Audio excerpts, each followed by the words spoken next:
भावांनो आणि बहिणींनो, स्वागत आहे तुमचं आपल्या युट्यूब चॅनलवर.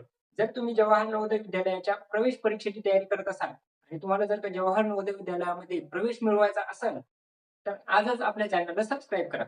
कारण या चॅनलवर आजपासून आपण जवाहर नवोदय विद्यालयाच्या प्रवेश परीक्षेसाठी जेवढा काही अभ्यासक्रम असेल तो पूर्णच्या पूर्ण अभ्यासक्रम कंप्लीट करणार आहे. आणि आपल्याला माहिती आहे की या परीक्षेमध्ये आपल्याला एकूण 3 विषय असतात. 3 विषय कोणकोणते असतात? एक असतो मानसिक क्षमता चाचणी म्हणजेच बुद्धिमत्ता, दुसरा असतो तो म्हणजे गणित आणि तिसरा असतो तो म्हणजे मराठी भाषा. आणि हे जे 3 विषय असतात, त्या 3 विषयामध्ये जो बुद्धिमत्ता हा विषय असतो एकूण 40 प्रश्न 50 मार्कासाठी म्हणजे जे अर्धे मार्क असतात 100 प्रश्नांचा पेपर असतो त्यामध्ये 50 मार्क हे फक्त आणि फक्त बुद्धिमत्ता या विषयाला असतात.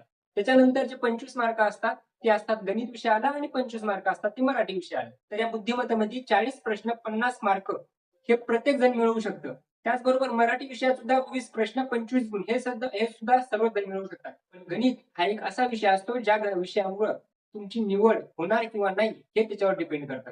म्हणजे जर तुमचं गणित चांगलं असेल आणि गणित विषयात जर तुम्हाला पैकीच्या पैकी मार्क्स जर मिळत असतील तरच तुमचं सिलेक्शन त्या ठिकाणी पक्क राहतं.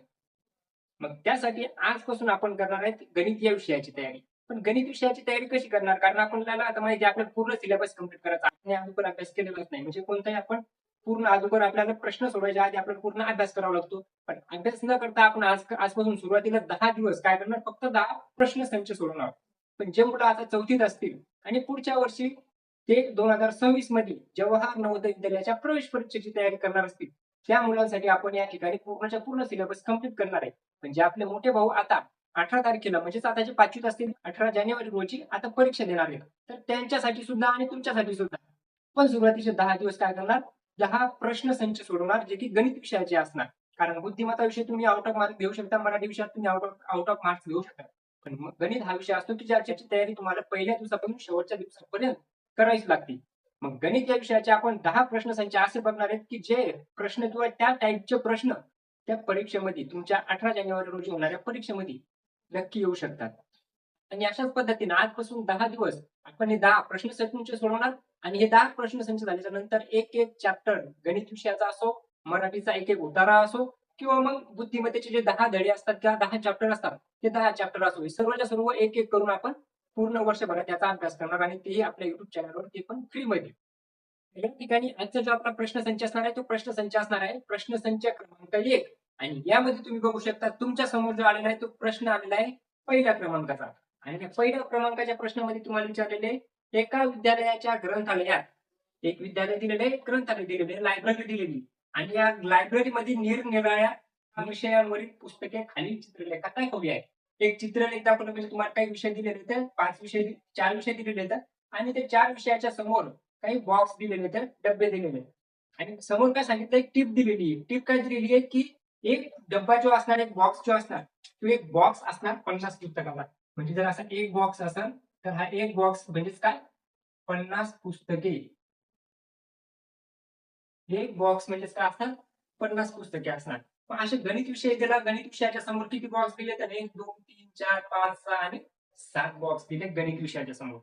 मग गणित विषयाच्या समोर 7 बॉक्स, हिंदी विषयाच्या समोर किती दिले तर 6 बॉक्स, इंग्लिश विषयाच्या समोर दिलेले 8 बॉक्स आणि इतिहास विषयाच्या समोर दिलेले 3 बॉक्स.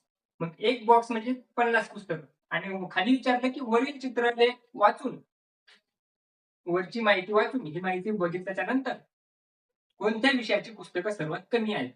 कमी कोणत्या विषयाची पुस्तकं आहेत ते विचारलं 4 विषयापैकी. आता गणित विषय दिलेला आहे आणि गणित विषयात किती बॉक्स दिलेले तर 7, हिंदी विषयात दिलेले 6, इंग्लिश विषयात दिलेले आहेत 8 आणि इतिहास विषयात दिलेले फक्त 3. त्याच्यातून आपण एक पुस्तकं जरी आपण नाही काढली कारण गणित विषयात किती पुस्तकं असू शकतात? तर हे 50 पुस्तकं आणि 7 बॉक्स. 7 35 म्हणजे 350 पुस्तकं गणित विषयाची होती. तर ते पुस्तकं न काढता आपण या बॉक्सवरूनच काय सांगू शकतो? सर्वात कमी कोणते असणार? काय असणार तुमचं उत्तर? जे तुमचं उत्तर आहे तेच बरोबर उत्तर असणार. कारण ते आन्सर आहे त्याचं इतिहास. कारण इतिहासात किती दिलेले तर इतिहास या विषयात दिलेले फक्त 3 बॉक्स. 1, 2 आणि 3 बॉक्स. बाकी विषयात जास्त दिलेले आहेत. मग इतिहासाचे असणार आपलं आन्सर. कारण सर्वात कमी पुस्तकं आहेत इतिहास विषयाची आणि ऑप्शन काय असणार आपलं? पर्याय क्रमांक 4 आपलं उत्तर राहणार. आणि याच्यात तुम्ही जर तुम्हाला जर असा प्रश्न विचारला असता की सर्वात जास्त पुस्तकं कोणत्या विषयाची आहेत? तर तुम्ही त्याचं उत्तर काय सांगितलं असतं? तर सर्वात जास्त पुस्तकं असतात ती म्हणजे इंग्लिश या विषयाची. कधी-कधी या प्रश्नात तुम्हाला अजून अवघड जर करायचं असलं तर काय करू शकता? असं विचारू शकतात की सर्वात जास्त आणि सर्वात कमी या पुस्तकांमधील फरक किती? पुस्तकांमध्ये विचारला. काय असं? पुस्तकांमध्ये. मग सर्वात जास्त पुस्तकं कोणत्या विषयाची आहेत? इंग्लिश विषयाची. आता इतिहास विषयाची सर्वात कमी आहे आणि सर्वात जास्त कोणता आहे? या विषयाची. आणि किती बॉक्स दिलेले आहेत? तर बॉक्स दिलेले आहेत 8. 8 बॉक्स दिलेले 1, 2, 3, 4, 5, 6, 7 आणि 1 8. अशा पद्धतीचे 8 बॉक्स दिलेत. आता एक जर केलं तर या 3 बॉक्सची म्हणजे 3 बॉक्सची किती संख्या असू शकते? एक बॉक्स म्हणजे 50, 50 आणि 50 100 आणि 50 150. हे असणार 150. आणि ह्याच्यात किती तर हे 50 आणि 50 2-2 जर पकडले आपण तर सोपं जाऊ शकतं. 50 आणि 50 100, 100, 100 200 आणि हे 300 आणि हे 400. 400 तून जर 150 दिले तर किती राहतात? तर आपण काय करणार 400 तून काय काढणार 150 म्हणजे 150. मग झिरोतून गेला झिरो इथं पाचातून 10 झिरोतून 5 जातात तर या ठिकाणी आपण काय करतो या ठिकाणचा एक देतो 10तून 5 गेले 5. या ठिकाणी उरतात 3 3तून 1 गेला राहिले किती 250. असंही न करता आपण अजून वेगळ्या पद्धतीने कसं काढू शकतो? एक बॉक्स 2 बॉक्स 3 बॉक्स होते. एक बॉक्स 2 बॉक्स 3 बॉक्स होते. याचा अर्थ 3 बॉक्स मायनस झाले. आपल्याला सांगितलं होतं एक बॉक्स म्हणजे 50 तर 1 2 बॉक्स म्हणजे 100 2 बॉक्स म्हणजे 100 2 100 100 200 आणि हे 50 झाले 250. असं उत्तर आपण काढू शकतो. म्हणजे एका प्रश्नातून आपण किती प्रश्न बघितले? एकूण 3 प्रश्न बघितले. सर्वात कमी, सर्वात जास्त, सर्वात कमीतून सर्वात जास्त, सर्वात जास्तीतून सर्वात कमी केला तर किती पुस्तकं राहतात? अशा पद्धतीचा सुद्धा तुम्हाला प्रश्न विचारू शकतात. त्याच्यानंतरचा आणि अशा पद्धतीनेच आपण अभ्यास करतात किंवा अशाच पद्धतीने आपण पूर्णच्या पूर्ण 10 सेट सोडवणार. त्याच्यातून काय होणार? तुम्हाला कशाही पद्धतीचा प्रश्न त्या प्रश्नावरून विचारला तर तुम्ही त्याचा आन्सर बरोबर देणार. मग या ठिकाणी पहिला प्रश्न झाला, दुसरा प्रश्न दिलेला आहे. आता एकूण प्रश्न किती असतात गणित विषयाचे? तर 20 प्रश्न असतात आणि त्याला 25 मार्क असतात. मग तुमचे जे 1 ते 40 पर्यंत प्रश्न राहतील ते बुद्धिमत्तेचे राहतील आणि होऊ शकते 41 पासून 60 पर्यंत तुमचे प्रश्न राहतील ते गणित विषयाचे राहतील. मग जो 41चा जर प्रश्न आपण झाला असं म्हणलो तर आपला कोणता प्रश्न येईल? 42 म्हणजे त्याला आपण 2 नंबर म्हणणार कारण आपण फक्त गणित विषयाचे बघायलो. मग 2 नंबरचा प्रश्न काय राहू शकतो? त्या 2 नंबरच्या प्रश्नात तुम्हाला दिलेले 2.5 अशा पद्धतीचं एक समीकरण दिलंय. 2.5 आणि भागाकारात दिले 0.5. भागाकार समोर आपण या ठिकाणी सुद्धा लिहू शकतो 0.5 आणि त्याच्यानंतर काय दिलंय गुणाकारात 0.1 0.1 आणि वजा दिलेले आहे 0.05 0.05 अशा पद्धतीचं समीकरण दिलेलं आहे. तुम्हाला बेरीज ती वजाबाकी ती भागाकार गुणाकार येतो. पण ज्यावेळेस पण पॉईंट दिलेला असतो त्यावेळेस तुम्ही आढळता किंवा तुम्हाला कळत नेमका पॉईंटचा गुणाकार भागाकार कसा करायचा. तर भागाकार जर पॉईंटचा असेल तर आपण काय करणार सर्वात पहिले या ठिकाणी बघणार पॉईंट आपण काढून घेणार. पॉईंट कसा काढणार? या ठिकाणी जर मी पॉईंट काढला तर पॉईंटच्या समोर किती अंक येतात? एक अंक आहे. याचा अर्थ पॉईंटच्या समोर एक अंक आणि या ठिकाणी सुद्धा पॉईंटच्या समोर किती अंक आहेत? तर एकच अंक आहे. तर या ठिकाणी सुद्धा पॉईंट काय होणार? कट होणार. पॉईंटच्या समोर जे अंक सेम सेम असतील तर आपण डायरेक्टली काय करू शकतो पॉईंटच्या समोरचं ते पॉईंट काढू शकतो. म्हणजे या ठिकाणी पॉईंट होतं तर पॉईंटच्या समोर एकच अंक होता. या ठिकाणी पॉईंटच्या समोर एकच अंक आहे. पॉईंट पॉईंट कटला तर या ठिकाणी किती राहील फक्त 5. आता 0.5 म्हणजे काय? फक्त 5. कारण या साईडला 0 असल्यामुळे याची किंमत काहीच नसते 0ची. मग 0.5 म्हणजे किती? 5 आणि 5 ला जर भाग दिला तर किती येईल? 5 5 25. आता 5 5 25 कशामुळे केलं आपण अगोदर करणार. सर्वात पहिले आपण भागाकार करतो, नंतर गुणाकार करतो आणि नंतर बेरीज किंवा वजाबाकी करतो. मग या ठिकाणी भागाकार केला, आता गुणाकार करणार. गुणाकार कसा करणार? आता गुणाकार ज्यावेळेस होतो ते 5 आणि 0 आता काय राहिले पहा 5 गुणाकारात 0.1 वजा 0.05 एवढं आपल्याकडे राहिलं. आता या 5 ला जर एकदा गुणाकार केला आता 0.1 म्हणजे आपण पॉईंट काय करणार जोपर्यंत गुणाकार करत नाही तोपर्यंत पॉईंट विसरून जाणार. आता समजा इथं पॉईंट नाही तर आपण काय करणार 5 1 5. आता पॉईंटच्या नंतर किती अंक होते?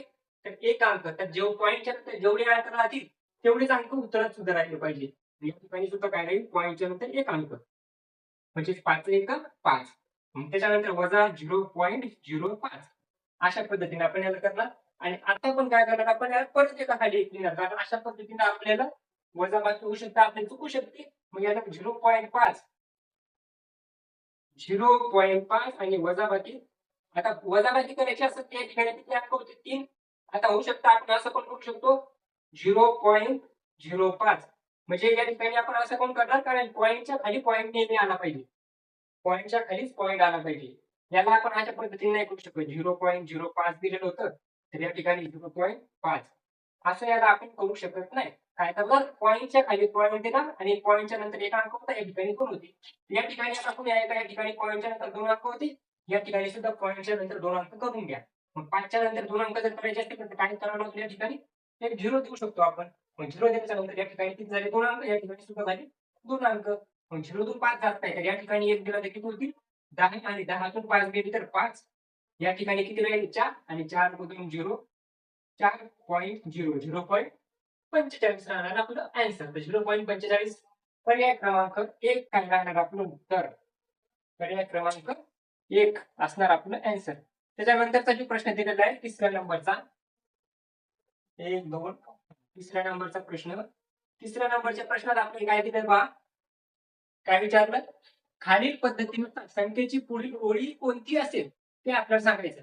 म्हणजे आपण म्हणू शकतो आपल्याला पुढची लाईन कोणती येणार, पुढची ओळ कोणती येणार ते आपल्याला विचारलं. पहिली काय दिलेली आहे, 4, नंतर दिले 16, नंतर दिले 64, त्याच्यानंतर काय दिलं, 6, 36, 216, 6, 36 आणि 216. त्याच्यानंतर काय दिलं, 8, 64, 512, 8, 64, त्याच्यानंतर दिलेलं आहे. आता आपल्या याच्या खाली काय येईल, म्हणजे या ठिकाणी कोणती ओळ येईल, कोणती 3 संख्या येईल ते आपल्याला विचारलं. आणि त्या 3 संख्या काढण्यासाठी आपण काय करणार, पहिले या 3 ज्या ओळी दिलेल्या आहेत 3 ओळी कशा पद्धतीने दिल्या ते बघणार. मग तुम्ही या ठिकाणी पाहू शकता 4 आहे, या ठिकाणी 6, या ठिकाणी 8 आहे. मग 4 आणि 2 6 आणि 2 8. 4 मध्ये 2 मिळवले की 6 होतात, 2 मध्ये 6 मध्ये 2 मिळवले की 8 होतात, आणि 8 मध्ये अजून 2 मिळवले किती होतील, 10 होतील. त्याच्यानंतर इथं 16 आहे, या ठिकाणी 36, या ठिकाणी 64. तुम्हाला जर तुमचे वर्ग आणि घन जर पाठ असतील आणि तेवढी वर्ग आणि घन कमीत कमी 10 पर्यंत पाठ पाहिजे तुमच्या वयाच्या मुलांना. म्हणजे 5व्या वर्गात जर तुम्ही शिकत असाल तर कमीत कमी 10, कमीत कमी 10. पण तुम्ही 20 करा, 30 करा, पण कमीत कमी 10 पर्यंत तुमचे घन आणि घनमूळ. पण घन आणि वर्ग हे दोन्ही काय पाहिजेत तर पाठ पाहिजेत. म्हणजे 4चा वर्ग असतो 16, म्हणजे 4चा गुणाकार 4 सोबत केला की 16, 6चा गुणाकार 6 सोबत केला की 36, 8चा गुणाकार 8 सोबत केला की 64. 10चा गुणाकार 10 सोबत केल्याच्या नंतर काही, तर 10चा गुणाकार 10 म्हणजे 10 10 100 किंवा 10 10 जा 100. इंग्लिश वाले असतील काही मराठीवाले असतील, 10 10 जा किती येतात, 100, 10 10 100. मग आता या ठिकाणी आपण आता या ठिकाणी काय येतं आपल्याला माहिती नाही, पण जर आपण ऑप्शन जर बघितले, कधी कधी होऊ शकतं की काय म्हणून आता याच्या समोरचा गुणाकार येणार नाही किंवा या संख्या काय येतं ते सुद्धा माहित नसेल. आता जर तसं जर बघितलं पाहिलं, तसं जर पाहिलं तर या ठिकाणी 64 येतात. 64 काय असतात, 4चा घन, 4 चूक 16, 16 चूक 24. म्हणजे 4चा गुणाकार 3 वेळेस करणं म्हणजे त्याचा घन. कोणत्याही संख्येचा गुणाकार 3 वेळेस करणं म्हणजे त्या संख्येचा घन. मग 4चा घन 64, 6चा घन 216, 8चा घन 512, 512 आणि 10चा घन किती असतो, 10 10 100 आणि 100 आहे 1000. 1000, 1 2 3 किंवा 1 0 2 0 आणि 3 0 काय झाला त्याचा घन. अशा संख्या कोणत्या दिलेल्या आहेत, तर अशा संख्या दिलेल्या आहेत ऑप्शन पर्याय क्रमांक बी म्हणजे 2 मध्ये दिलेले आहे आपलं अशा पद्धतीचा आन्सर. आता हे तुम्हाला माहित जरी नसतं तरी आपण काय करू शकतो, 10 आणि 100 पळायचे कशात येतं, तर 10 आणि 100 फक्त पर्याय क्रमांक 2 मध्ये दिलेले होते. म्हणजे याचा म्हणू शकतो आपण आन्सर काय राहणार, बी राहणार. त्याच्यानंतरचा प्रश्न जर तुम्ही बघितला आणि आता हे कशा पद्धतीने तुम्ही सोडवणार, कारण तुमची परीक्षा जवळ आली, तुमची परीक्षा फक्त 8 आणि 10 दिवसात परीक्षा आली. मग त्यासाठी अच्छा, ठीक आहे. प्रश्नाचा जास्तीत जास्त फायदा तुम्हाला होण्यासाठी ज्यावेळेस पण समोर प्रश्न येईल त्यावेळेस प्रश्न अगोदर पॉज करा, म्हणजे व्हिडिओ पॉज करा, म्हणजे थांबवा आणि अगोदर तो प्रश्न सोडून बघा आणि सोडून बघितल्याच्या नंतर तुमचं उत्तर आणि मी सांगितलेलं उत्तर मॅच करा, म्हणजे बरोबर आहे का ते बघा. आणि जर बरोबर असेल तर त्याचा तुम्हाला 1 मार्क द्या, आणि जर चुकीचं असेल तर त्याला चूक करा. त्याच्यानंतरचा जर असाच प्रश्न तुम्ही बघितला तर तो दिलेला आहे 409 अंकापासून तयार होणारी लहानात लहान 5 अंकी संख्या तयार करायची. संख्या काय दिलेल्या आहेत, 4 दिलेले, 9 दिलेले आणि पहिले 0 दिल्या नंतर 9 दिले. अशा पद्धतीने 3 संख्या दिल्या. 3 संख्येपासून आपल्याला सांगितलं की 5 अंकी संख्या बनवायची. आता 3 अंकी संख्यापासून 5 अंकी संख्या जर बनवायची म्हटलं आणि ती लहानात लहान, तर लहानात लहान काय करणार, या 3 अंकापैकी 3 अंक देऊ, 4 अंक देऊ, 10 अंक देऊ. आपल्याला काय सांगितलं, लहानात लहान. मग 3 अंकाची संख्या लहानात लहान बनवायची, सर्वात लहान अंक अगोदर घेणार. मग सर्वात लहान अंक अगोदर कोणता असतो, 0 असतो. 5 वेळेस घ्यायच्या 5 संख्या. मग 5 संख्या जर सर्वात लहानात लहान संख्या विचारली आणि 5 अंक विचारले तर 1 2 3 4 5 अशा पद्धतीचे 5 अंक राहण्यास मग होऊ शकते. या ठिकाणी पण आपण 0 घेतला, या ठिकाणी 0 घेतला. तर प्रत्येक अंक एकदा तरी आला पाहिजे. या ठिकाणी 4 येतील आणि नंतर 9 येतील. अशा पद्धतीची 5 अंकी संख्या होईल का? कधी पण आपण काय करणार, 5 अंकी संख्या दिल्याच्यानंतर सर्वात लहान अंक जर या ठिकाणी 5च अंक असतील तर प्रत्येक एक वेळेस घेतला असता. पण आता एक अंक डबल डबल येऊ शकतो, ट्रिपल येऊ शकतो, 4 वेळेस पण येऊ शकतो. पण 4 वेळेस नाही, कशामुळे? कारण या ठिकाणी 3 अंक दिले होते, तर एक अंक 3 वेळेस येऊ शकतो, 2 वेळेस येऊ शकतो. बाकीचे एक वेळेस येऊ शकतात. मग या ठिकाणी जर 0 जर अशा पद्धतीने घेतला तर तिथे 2च अंकी संख्या वाढली. कारण याच्या या साईडला किती वेळेस 0 लिहिला तरी त्याला आपली व्हॅल्यू नसते. मग आपण त्या ठिकाणी काय करणार नाही, अशा पद्धतीने न देता आता 0 तर पहिल्यांदा येणार नाही, कारण 5 अंकी करायची तर 0 सुरुवातीला येणार नाही. पण 0 पेक्षा थोडी आपण मोठी कोणती संख्या दिलेली आहे? ती दिलेली आहे 4. मग या ठिकाणी जर 4 घेतले, आता 4च्या नंतर जर 0 घेतला तर चालतो, कारण 4च्या नंतर 4 घेतला किती होतील? 44. पण 4च्या नंतर 0 घेतला किती होतील? 40, जे की लहान आहे. त्याच्यानंतर अजून एक 0 घेऊ शकतो. त्याच्यानंतर काय होईल? आता 1, 2, 3, 4 आणि एक 5 अंक घ्यायचे. 4 तर घेतले. आता या ठिकाणी परत एक 0 घेऊ शकतो आणि 9 घेऊ शकतो. म्हणजे काय केलं, सर्वात पहिले सर्वात लहान संख्या घ्यायची होती. मग सर्वात लहान ती 0 होती, पण 0 अगोदर घेतली तर त्याची व्हॅल्यू नसती. मग ती 5 अंकी झाली नसती, ती फक्त 4च अंकी संख्या झाली असती. या ठिकाणी फक्त 2च अंकी संख्या झाली. मग सुरुवातीला आपण 4 घेतले, त्याच्यानंतर सर्वात लहान संख्या कोणती होती? तर 0 होती. 0 होती, 0 होती. नंतर 9 एक वेळेस होते, ते एक वेळेस घेऊ शकतो आपण. मग असा जर आपण ऑप्शन चेक केला, तर अशा पद्धतीचा ऑप्शन आपल्याला दिलेला आहे पर्याय क्रमांक 2. पर्याय क्रमांक 2 राहणार आपलं आन्सर. त्याच्यानंतर आता याच्यात तुम्ही पर्याय पण बघू शकता. होता पहिले 40,940 होते, म्हणजे 40,940. दुसरा होता 40,009. तिसरा होता 99,940 आणि नंतरचा होता 90,004. मग यापैकी सर्वात लहान संख्या कोणती? जर आपण असं जरी बघितलं सर्वात लहान संख्या कोणती तर ती 40,009. 40,009 अशा पद्धतीची संख्या आहे, म्हणजे 40,009. आणि पहिली जर बघितलं तर ती 940 होती. मग ऑप्शन काय राहणार आपलं? 20 राहणार, म्हणजे 2 नंबरचं उत्तर बरोबर राहणार. त्याच्यानंतर काय दिलं बघा, त्याच्यानंतर काय प्रश्न दिलेला आहे की 16, 80 आणि 48. 16, 80 आणि 48चा लसावी काय? मग लसावी काढण्यासाठी आपण काय म्हणतो, या सर्व संख्येला अशी संख्या बाकीच्या संख्येने भाग जातो. तर 16 समजा सर्वात पहिले 4 भाग देऊ शकतो आपण. 4 चूक 16 आणि 4 दोन्ही 8, इथे येते 20. 4 1 4, 4 दोन्ही 8. परत कितीला भाग जाईल? तर 4 भाग जाऊ शकतो. 4 1 4, 4 ठिकाणी 4 पंच 20 आणि 4 त्रिक 12. आता या ठिकाणी आता कोणत्या संख्येत भाग जात नाही? एका संख्येत भाग जात नाही. जसं या ठिकाणी सर्व संख्येत 4 भाग गेला. या ठिकाणी सर्व संख्येत 4 भाग गेला, पण या ठिकाणी 4 भाग जात नाही. मग आपण म्हणू शकतो आपल्याला जसं या 1, 2, 3, 4 आणि या 5 संख्येचा गुणाकार आपल्याला सही आहे. म्हणजे या ठिकाणी 4 गुणाकारात 4, त्याच्यानंतर गुणाकारात 1, गुणाकारात 5, गुणाकारात 3. अशा पद्धतीने जर आपण मानून घेतलं तर या ठिकाणी किती होईल? 4 चूक 16 आणि 16 पंच 80 आणि 8 त्रिक 24, म्हणजे 240. याचं काय ना आन्सर येणार. तर 240 आणि या 240 ने एक गुणलं तरी काय येणार? 240 येणार. तर 240 आपल्याला कोणत्या पर्यायात दिलेले? तर 240 दिलेले आपल्याला पर्याय क्रमांक 3 मध्ये. मग आपलं उत्तर राहणार ऑप्शन 3. त्याच्यानंतरचा जो प्रश्न दिलेला आहे तो प्रश्न तुम्ही पाहू शकता. त्याच्यात काय दिलं पहा, प्रवासापूर्वी कोणता? तोच प्रश्न आहे, 6 नंबरचा प्रश्न. प्रवासापूर्वी एका कारचे मीटर 678.3 किलोमीटर दाखवते. म्हणजे एखाद्या गाडीत बसायच्या अगोदरच आपण मीटर चेक केलं. म्हणजे एखादा प्रवास करायचा होता, प्रवास करायच्या अगोदर आपण गाडीत बसलो, गाडीत बसल्यानंतर मीटर चेक केलं. मीटर मध्ये होतं 600 मीटर. म्हणजे काय? तर गाडीचा जो काटा असतो त्या काट्यावर आपण बघितलं तर 678.3 किलोमीटर एवढी गाडी अगोदरच चालली होती. त्याच्यानंतर आपण बसलो आणि आता आपण काही प्रवास केला आणि उतरल्याच्या नंतर आपण चेक केलं तर त्या गाडीने किती प्रवास पूर्ण केला होता? तर 913.5. 913.5 एवढा प्रवास त्या गाडीनं केला होता. कधी? आपण उतरल्याच्या नंतर. पण आता आपण जे भाडं देणार किंवा जे आपलं हेड देणार ते किती देणार? ते आपण या 678 देणार, कारण आपण या वेळेस तर गाडीत नव्हतोच, आपण प्रवासच केला नाही. आपण प्रवास कधी केला? मीटर या ठिकाणी होतं तेव्हापासून या ठिकाणी जेवढं झालं तेवढं. पण याचं काय करणार? याचा फरक काढणार. फरक काढला म्हणजे आपण काय केलं? जेवढा वेळ आपण प्रवास केला तेच आपण उत्तर येणार. म्हणजे या ठिकाणी आपण म्हणू शकतो 913.5. याच्यातून जर आपण 678.3 वजा केले तर आपण किती प्रवास केला हे आपल्याला कळेल. मग प्रवास किती करणार आपण? 5 मधून 3 गेले तर 2 पॉईंट. आता 3 आठ जातात का? मग या ठिकाणी काय करणार? शेजाऱ्याकडून घेणार. ज्यावेळेस पण आपल्याकडे जेवढी व्हॅल्यू असते, आपण जर एखाद्याला मारू शकत नसतो, म्हणजे कधी पण काय करणार, आपण जर एखाद्याला मारू शकत नसतो, तर आपण शेजाऱ्याची मदत घेणार आणि शेजाऱ्याची मदत घेऊन आपली ताकद वाढवणार आणि त्याला मारणार. याची ताकद किती होती? 3, याची होती 8. मग हे 3 काय करणार? याच्याकडून एक उसना घेणार. मग याच्याकडून एक घेतल्याच्या नंतर या ठिकाणी किती होती? 13. पण या बिचाऱ्याची काय झाली आता? ताकद सगळीच गेली, कारण याच्याकडे एकच होती. मग याच्याकडे राहणार 0. मग त्याच्यानंतर 13तून जर 8 गेले तर किती राहतील? 5. 13तून 8 गेले की किती उरतात? 5 उरतात. त्याच्यानंतर आता या ठिकाणी राहिलं 0. आता याची सुद्धा ताकद कमी झाली आणि याची ताकद 7 झाली, जास्त झाली. मग तो काय करणार? त्याच्या समोरच्या शेजाऱ्याकडून घेणार. मग या 9 काय केली? याला 10 आली. 1 दिला, याच्यासाठी 10. याच्या ठिकाणी किती राहतील? याच्या ठिकाणी फक्त राहतील 8.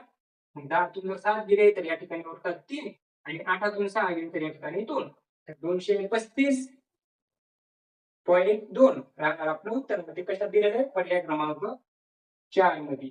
पर्याय क्रमांक 4 मध्ये दिलेले आहे 235.2. त्याच्यानंतरचा जो प्रश्न दिलेला आहे 7 नंबरचा, त्याच्यात काय सांगितलं? एका मोटरसायकलची किंमत. एक मोटरसायकल घ्यायची होती, तर मोटरसायकल घेण्यासाठी त्याची किंमत किती होती? तर 7,250 रुपयात एक मोटरसायकल येत होती. 7,250 रुपयात. मग 7,250 रुपयात जर एखादी मोटरसायकल येत होती, तसेच एका स्कूटरची किंमत त्याच्या 3,750 रुपयाने जास्त आहे. आता एक मोटरसायकल आहे, मोटरसायकल आणि दुसरं काय? स्कूटर. एससी म्हणजे एमसी म्हणजे मोटरसायकल आणि एससी म्हणजे काय? स्कूटर. मग आता तुम्ही काय केलं असेल याच्यात? 7,250 आणि 3,000, त्याच्यानंतर 3,750 याची केली असेल बेरीज. 5 आणि 5 10, 4 1, 8 आणि 1 9 आणि 2 10. 7 आणि 3 10 आणि 1 11. 11,000 रुपयाला उत्तर आहे. उत्तर काय आला? ऑप्शन बी. तुम्ही खुश झाले की आपला उत्तर तर आलं, एवढ्या लवकर उत्तर काढलं आपण. पण अशाच पद्धतीच्या गलती म्हणजे अशाच पद्धतीची चूक तुम्ही करता, अशा एका मार्कामुळे तुमचं सिलेक्शन होत नाही. तुम्हाला वाटतं की आपण उत्तर बरोबर केलं, कारण याची बेरीज करायला सांगितली होती. बेरीज करायला सांगितली होती. तर काय करायला सांगितलं होतं की याची स्कूटरची किंमत आहे, ती स्कूटरची किंमत दिली नव्हती. सांगितलं होतं की स्कूटरची किंमत काय? 3,750 रुपयाने जास्त आहे. पण कोणापेक्षा जास्त आहे? तर जी किंमत मोटरसायकलची होती त्याच्यापेक्षा स्कूटरची किंमत जास्त आहे. मग आपण काय म्हणू शकतो की हे जे स्कूटर होतं, आता मोटरसायकलची किंमत तर किती होती आपल्याला? 7,250. 7,250. तर जे स्कूटर होतं ते 7,250 अधिक 7,250 या ठिकाणी 50 अधिक 3,750 एवढी किंमत होती स्कूटरची. मग स्कूटरची जर किंमत काढली तर आपण काय म्हणू शकतो? 0 0 0. 5 आणि 5 10 अशी 0, हातचा 1. त्याच्यानंतर 7 आणि 1 8 आणि 2 10 0, हातचा 1. 7 आणि 3 10 आणि 1 11. फक्त स्कूटरचीच किंमत 11,000 होती. मग स्कूटरची किंमत 11,000 आणि आता या दोन विकणार आपण बेरीज. म्हणजे 11,000 आणि हे 7,000. 11 आणि 7,000 किती होतात? 18,000 आणि 18,250. 18,250 राहणार त्या दोन्हीची किंमत. आपल्याला नंतर विचारलं तर दोन्हीची मिळून किंमत. तर दोन्हीची मिळून किंमत 11,000 नाही. किती झाली? 18,250. आणि ते राहणार आपलं ऑप्शन क्रमांक 1. पर्याय क्रमांक 1. त्याच्यानंतरचा प्रश्न दिलेला आहे 24 तास. 24 तास म्हणजे किती सेकंद? आता 24 तास म्हणजे काय असतात? 24 तास म्हणजे 1 दिवस असतो. आणि 1 दिवस म्हणजे 24 तास आणि 1 तास म्हणजे 60. सॉरी सॉरी सॉरी सॉरी तर आपल्याला विचारलं 24 तास म्हणजे एका दिवसात किती सेकंद होतात? मग एका दिवसात किती सेकंद होतात की कसं काढणार आपण? एका तासात असतात 60. एका तासात किती सेकंद असतात? एका तासात 60 सेकंद. एका मिनिटात 60 सेकंद असतात. 1 मिनिट म्हणजे 60 सेकंद आणि 60 मिनिट म्हणजे 1 तास. आपल्याला विचारलं की 24 तास म्हणजे किती सेकंद? आता 30 सेकंद राहतील का? 24 तास म्हणजे 30 सेकंद. किती चुकीचं आहे? मग याचं उत्तर पहिले तर राहणार नाही.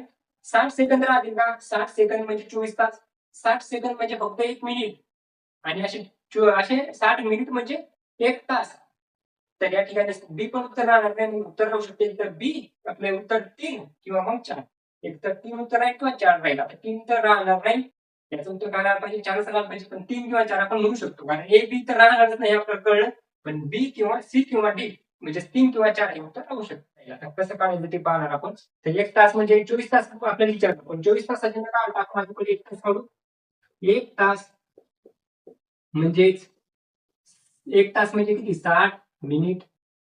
त्याच्यानंतर 1 मिनिट म्हणजेच 60 सेकंद. 1 मिनिट म्हणजे 60 सेकंद. आता आपल्याला विचारलं सेकंद काढायचे होते. मग आता आपण म्हणू शकतो की आपल्याला किती किती तास काढायचे होते, किती तासात ते काढायचे होते. आता 1 तास म्हणजे 60 मिनिट होते. मग आपण म्हणू शकतो की 24 तास गुणाकारात मिनिट किती, तर 60 गुणाकारात आणि 1 तास म्हणजे किती 60 मिनिट आणि त्याच्यानंतर घेणार आपण 60 सेकंद. मग याचा जर आपण गुणाकार केला तर याच ठिकाणी येऊ शकतात. या ठिकाणी काय पाहिजे 1 आणि 2 दोन झिरो झिरो येतं, दोन झिरो जशा तसे देऊन टाका. त्याच्यानंतर 6 6 36. पण त्याच्याही अगोदर आपण असं नाही करतो, सोप्या पद्धतीने जर करायचं असेल तर आपण हे कशा पद्धतीने करू शकतो, असा गुणाकार न करता अगोदर या 60चा जर विचार केला ते झिरो जशा तसा येईल. त्याच्यानंतर 6 चूक 24 ची 4 आणि 4 2 6 2 12 13 आणि 1 14. 1440. त्याच्यानंतर आता याचं काम खतम झालं. याचं काम खतम झालं. आता राहिलं काय, हे 60 आणि याचा गुणाकार. मग या ठिकाणी करणार आपण याचा गुणाकार. मग आता या ठिकाणी 1 आणि 2 झिरो जशा तसे येतात, 2 झिरो जशा तसे देऊन टाका. 6 आणि 4 न गुणलं तर 6 चूक 24. 6 चूक 24 आणि 2 26. 4 2 6 1 6 7 आणि 1 8. 86,400. 86,400 कोणत्या पर्याय दिले ते, 86,400 दिले पर्याय क्रमांक 4. पर्याय क्रमांक 4 राहणार आपल्या याचं बराबर उत्तर. त्याच्यानंतरचा जो प्रश्न दिलेला आहे त्याच्यात विचारलेले 30,746. 30,746 या संख्येत सर्वाधिक स्थानिक किंमत असणारा अंक कोणता? 30,746 याच्यात सर्वाधिक स्थानिक किंमत असणारा अंक. स्थानिक किंमत आणि दर्शनी किंमत अशा दोन किमती असतात, दोन व्हॅल्यू असतात. Place value and face value. Place value म्हणजे त्याची प्लेसनुसार व्हॅल्यू निघणारी, त्याच्या प्लेसनुसार त्याच्या जागेनुसार त्याची किंमत काढायची. आणि फेस व्हॅल्यू म्हणजे फेस त्याच्या तोंडाकडे बघून जी आपल्या संख्या दिसते तीच त्याचं उत्तर असणार. मी तुम्हाला फेस व्हॅल्यू विचारतो. फेस व्हॅल्यू म्हणजेच काय, त्याची दर्शनी किंमत, त्याची दिसणारी किंमत. 3ची दर्शनी किंमत किती आहे? 3च. कारण काय दिसायली तुम्हाला या ठिकाणी 3च दिसायली. 0ची दर्शनी किंमत फेस व्हॅल्यू 0. 7ची 7च, 4ची 4च, 6ची 6च. याच्यात काहीच फरक पडणार नाही. फरक पडतो तो म्हणजे प्लेस व्हॅल्यू. प्लेस व्हॅल्यू म्हणजे प्लेस, आपली प्लेस असते म्हणजे जागा असते. आपण कोणत्या जागी बसलो याच्यानुसार आपली किंमत ठरते. आपण जर कुठे पाहुण्याला गेलो, कुठे गेलो तर आपण काय करतो, आधी पाहुण्याला कुठे बसवतो, कॉटवर बसवतो. कशामुळे? कारण त्याची व्हॅल्यू असते, त्याची किंमत असते, तो आपल्या घरी आलेला असतो. तर आपण कुठे बसतो, खाली. कारण आपल्या घरात आपली काही किंमतच नसते. तुम्हाला घरची किंमत देतात का?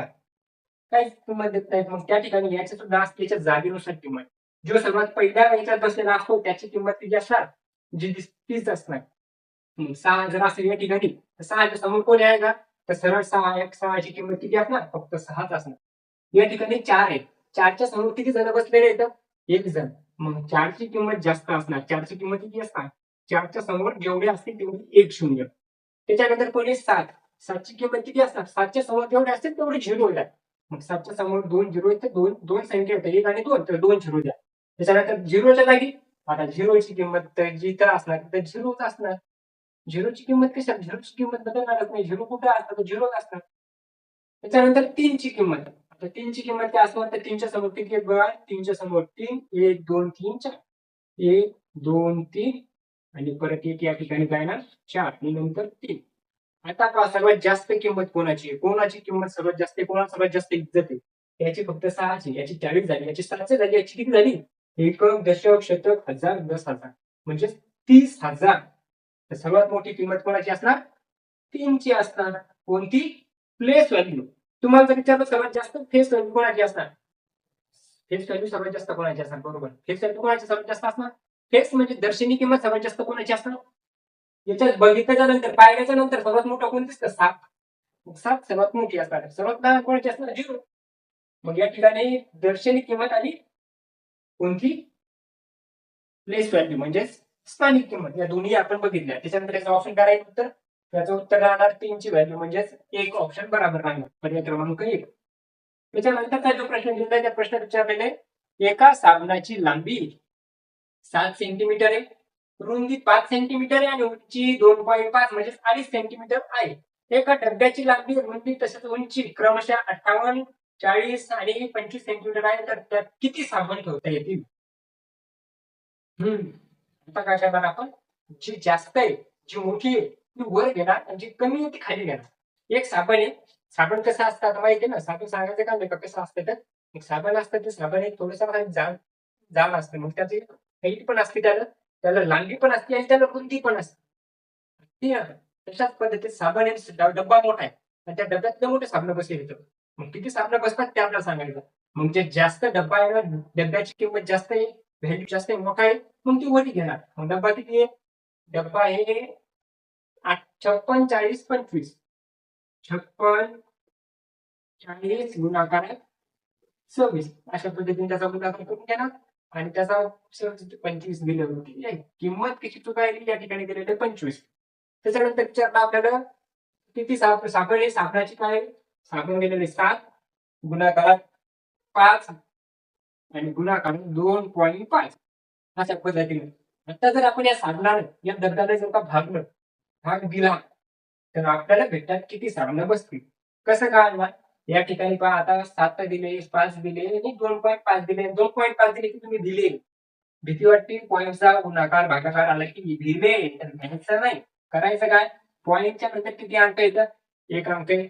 पॉईंटच्या नंतर जर 1 अंक असेल ना तर वर पॉईंटच्या नंतर आता वर पॉईंट तर नाहीच तर करू शकत नाही. मग खाली पॉईंट जेवढा आहे तेवढ्या पॉईंटच्या नंतर जेवढे अंक असतील तेवढा 0 वर द्या.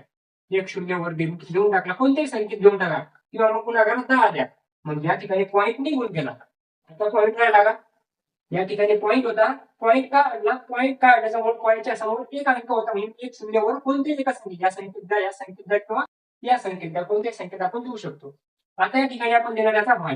आता जर याचा गुणाकार करत बसता नंतर याचाही गुणाकार करत बसता असा मूर्खपणा करायचा नाही. कारण तुम्ही येते नाही हुशार मुलं काय करतील? 7 भाग कोणत्या संख्येत आपण ते पाळतील. मग 7 8 56 7 एक्झा 56 येतात इंग्लिशचे पण पाडे पहा. 7 8 56 7 एक्झा 56. आता या ठिकाणी भाग दिला आपण 7 न. आता या 5 आणि 40 ला भाग देते. 5 8 40 5 एक्झा 40. त्याच्यानंतर 25 न जर 25 ला भाग दिला 25 1 25 आणि 0 होता म्हणून 0 आलं. आता विचारलं आपल्याला आता खाली संख्या सगळ्या कटल्या. मग खाली जर सगळ्या संख्या कटल्या असतील तर 8 8 64 आणि 64 डायरेक्ट 64 आणि 0 1 0 आहे 640. किती साधनं बसतील? तर एकूण साधनं बसतील 640. किती साधनं बसणार त्या बॉक्स डब्यात? 640 साधनं बसणार. अशा पद्धतीने तुम्ही सोप्या पद्धतीनं हे प्रश्न सोडवू शकता. आता दुसरा काय दिला का? 11 नंबरचा प्रश्न. 10 प्रश्न झाले आपले. अर्धे प्रश्न तर झाले. होऊ शकते याच्यात आपण 25 प्रश्न पण आपण कम्प्लीट करू कारण आपल्याला तयारी करायची जास्तीत जास्त प्रश्नाची. मग परीक्षेत जरी 20 प्रश्न येत असतील तरी आपण 25 प्रश्नाची तयारी करून घेऊ. तेवढ्याच टायमात जर आपण 25 प्रश्न सोडवायला लागलो तर 20 प्रश्न तर आपण इझिली सोडू शकतो. त्याच्यात काय विचार तुम्हाला 37,800चा विभाज्य गुणाकार किती? विभाज्य गुणाकार किती? आता 37,800 आपल्याला विचारलं आणि याच्यात आपल्याला 1 2 3 आणि 4 असे पर्याय दिले. तर पहिल्याचा जर गुणाकार सगळ्याचा तुम्ही जर केला तर तुम्ही करू शकता. 2 2 4 4 3 12 12 5 60 6 3 18 180 18 5 90 900. पण किती मोठा गुणाकार दिलेला आहे. आता त्याला आपल्याला सोडवायचं नंतर खालच्या सोडवायचं. त्याच्यात आपण पहिला जर चेक केला तर काही 2 गुणाकारात 2 गुणाकारात 3 3 5 5 7 7 2 2 3 3 5 5 7 7 अशा पद्धतीच्या संख्या दिलेल्या आहेत. त्याचा जर आपण गुणाकार केला तर काही पहा 2 2 4 4 3 12 12 3 36. आपण असं ठेवू 2 2 4 4 3 12 12 5 60 6 6 5 30 300. आता या ठिकाणी साठी 49 आणि या ठिकाणी किती राहिले होते? 3 राहिले होते. आणि या ठिकाणी जर 3 त्रिक याचा आणि याचा गुणाकार केला 3 त्रिक 9 म्हणजे 900 गुणाकारात 49. आता 9 9 81 आणि 9 चौक 36 आणि 36 आणि 1 8 किती राहतात? 44. तर या ठिकाणी किती येणार? 0 0. तर 44,100 आहे का? 44,100 तर नाही कारण त्याच्यापेक्षा लहान पाहिजे. हे उत्तर तर राहणार नाही. पण आता एक दिमाग तुम्ही असा लावू शकता. पहिल्याच्यात किती दिले होते पहा? 2 वेळेस 2 होते, 3 वेळेस 3 होते, 5 2 वेळेस होते, नंतर 7 2 वेळेस होते. पण खालच्याच्यात 2 नंबर मध्ये जर बघितलं तर 3 वेळेस 2 येतं, त्याच्यानंतर 3 वेळेस 3 येतं आणि 5 2 वेळेस येत आणि 7 एकच वेळेस येत. बी ऑप्शन आपल्याला चेक करावं लागेल. बी ऑप्शन मध्ये काय दिले? 2 मध्ये 2 मध्ये दिले तर 2 2 2 2 2 2 गुणाकारात 3 3 3 गुणाकारात 5 गुणाकारात 5 गुणाकारात 7 5 5 7 याच्यात बेदोनी 4 4 दुनी 8 आणि 8 पंच 40 त्याच्यानंतर 4 पंच 20 म्हणजे किती 200 या ठिकाणी आले 200 गुणाकारात 3 त्रिक 9 9 त्रिक 27 या ठिकाणी येणार 27 गुणाकारात 6 आता या ठिकाणी जर आपण दिलं तर 7 दोन्ही 14 तर हे नंतर करू आपण आता या ठिकाणी याचा आणि याचा गुणाकार आधी करू मग 7 7 दोन्ही 14 त्याच्यानंतर बेदोनी 4 आणि 1 5 0 0 2 वेळेस 0 होते त्याच्यानंतर किंवा 27 दोन्ही 54 आणि 2 0 दशाल तसे गुणाकारात 7 7 चूक 28 2 0 दशाल तसे 7 चूक 28 त्याच्यात आहे 7 चूक 28 आणि 2 7 5 35 36 आणि 1 37 37,800 होते बरोबर आहे हेच राहणार आपण आन्सर ऑप्शन 2 राहणार करेक्ट आन्सर 2 काय राहणार आपलं करेक्ट आन्सर राहणार त्याच्यानंतरचा दिलेला आहे अशा प्रश्नात काय विचारलं एका व्यक्तीने आपल्या मित्राकडून 600 रुपये उधार घेतले त्याने त्याला 8% वार्षिक सरासरी व्याज दराने 8 महिन्यात परत करण्याची हमी दिली तर त्याला किती रक्कम परत करावी लागेल एक व्यक्ती आपल्या मित्राकडून 600 रुपये उधार घेतो किती रुपये घेतो 600 पैसे येतात 600 रुपये उधार घेतले मित्राकडून घेऊ शकतो आपण 600 रुपये उधार घेतल्याच्या नंतर त्याला सांगितलं की 8% वार्षिक व्याज दर आहे पण किती महिन्याचा 12 महिन्याचा म्हणजे वार्षिक म्हणजे 12 महिने एका वर्षात किती महिने असतात 12 महिने जर का तू पैसे ठेवले तर किती पैसे घेईल मी 8% व्याजाने पैसे घेईल पण त्याने काय केलं 8 महिन्यातच परत करण्याची हमी दिली की मी 8 महिन्यातच पैसे परत करीन तर त्याला किती रक्कम परत करावी लागेल पण 8 महिन्यात जर परत करायची असेल तर आपल्याला काढावं लागेल की 8 महिन्याचं व्याज किती लागणार तर याला आपण काय करणार 600 रुपये घेतले होते तर किती आहे 600 रुपये 600 गुणाकारात आता 600 रुपये होते किती टक्के व्याज दर होतं 8% मग 8 आणि टक्के जर असतील तर आपण काय करतो भागाकार 100 घेतो त्याच्यानंतर गुणाकार किती झाले या ठिकाणी 8 आले या ठिकाणी 600 आले हे झाला दर हे झाली मुद्दल आणि हे झालं त्याचं व्याज दर म्हणजे 8% म्हणजे 8 भागाकार 100 आता 8% व्याज दर होतं पण हे किती महिन्यासाठी आता टाइम पण घ्यायचा ना आपल्याला टाइम काढायचा टाइम किती काढणार टाइम आपल्याला काढायला लागेल महिने 8 महिने पण किती पैकी 12 पैकी म्हणजे या ठिकाणी आपण म्हणू शकतो किती 8 भागाकारात 12 जर असते तर आपण त्या ठिकाणी एकच देऊ शकत होतो कारण 12 एक वार्षिक दर असतं मग त्या ठिकाणी 12 आणि 8 अशा पद्धतीने आपण या ठिकाणी लिहिलं त्या ठिकाणी 4 1 4 4 2 8 आणि 4 3 12 तर या ठिकाणी काही या ठिकाणी 2 शून्य तर 2 शून्य हे करणे राहिले किती 6 गुणाकारात 8 गुणाकारात 2 छेद 3 3 दोन्ही 6 4 दोन्ही 4 आणि 8 चूक 32 तर या ठिकाणी उत्तर काय आलं पाहिजे 32 रुपये व्याजदर यायला पाहिजे मग त्याला किती त्याला जे व्याजदर द्यावं लागेल ते किती द्यावं लागेल 32 रुपये व्याज द्यावं लागणार मग याचा ऑप्शन काय राहणार ऑप्शन क्रमांक 1 राहणार आपलं करेक्ट आन्सर त्याच्यानंतरचा आणि हे कुठून येतो आपण हे पहा हे आपला फॉर्म्युला असतो व्याजदर काढायचा काय असतो मुद्दल गुणाकारात मुदत गुणाकारात दर भागाकारात 100 आता मुदत किती आहे 600 रुपये मुदत किती आहे 8/12 म्हणजे 12 महिन्यापैकी नाही 12 महिन्यापैकी 8च महिने म्हणून असे लिहिलं मुदत आणि दर किती आहे 8% 8 भागिले 100 8 भागिले 100 याच्यातून आपण या फॉर्म्युला मांडतो त्याच्यानंतरचा दिलेला आहे आता फॉर्म्युला कसा आहे तो कशा पद्धतीने तर हे आपण या ठिकाणी नाही सांगू शकत कारण आता फक्त 10 दिवसाला आपल्याला हे शिकण्यासाठी आपल्याला टाइम राहणार नाही आपल्याला टाइमच काय करावं लागेल की प्रॅक्टिस करावं लागेल आता कसं येतं याचा गुणाकार कसा करायचा हे कसं करायचं हे एवढं आपण या ठिकाणी आता सांगू शकत नाही मग त्याच्यानंतरचा जो प्रश्न दिलेला आहे त्याच्यात काय विचारलं पहा एका दुकानदाराने 15 टेबल 500 रुपये प्रति दराने व 20 खुर्च्या 300 रुपये प्रति दराने काय दिलेले एक दुकानदार 15 टेबल 500 रुपये प्रति दराने आणि 20 खुर्च्या 300 रुपये प्रति दराने खरेदी केल्या त्या वाहून नेण्यासाठी त्याने 40 रुपये खर्च पण केला त्याने त्या टेबल व खुर्च्या प्रत्येकी 380 रुपये दराने विकल्या त्याचा नफा किंवा तोटा काय झालं ते सांगायचं आणि किती झालं तेही सांगायचं मग या ठिकाणी आपण म्हणू एक दुकानदार होता त्याने 15 टेबल किती रुपये प्रत्येक टेबल एक टेबल 15 तर असे किती 15 टेबल तर एक 500 रुपये तर असे 500 रुपयाला 15 टेबल तर किती ती 15 पाची 75 तशी अशा पद्धतीने याचा गुणाकार करणार म्हणजे 7,500 रुपयाची त्याने टेबल आणली. त्याच्यानंतर 20 खुर्च्या आणल्या 300 रुपयाच्या. 20 खुर्च्या प्रत्येकी 300 रुपयाची एक खुर्ची.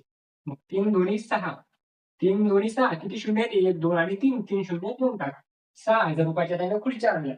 आणि त्याला खर्च पण आणण्यासाठी म्हणजे आता तो डोक्यातून आणणार, गाडीत आणणार कुठेतरी, एखाद्या वाहतुकीच्या वाहनात आणणार. मग त्याच्यात त्यानं किती रुपये खर्च केला?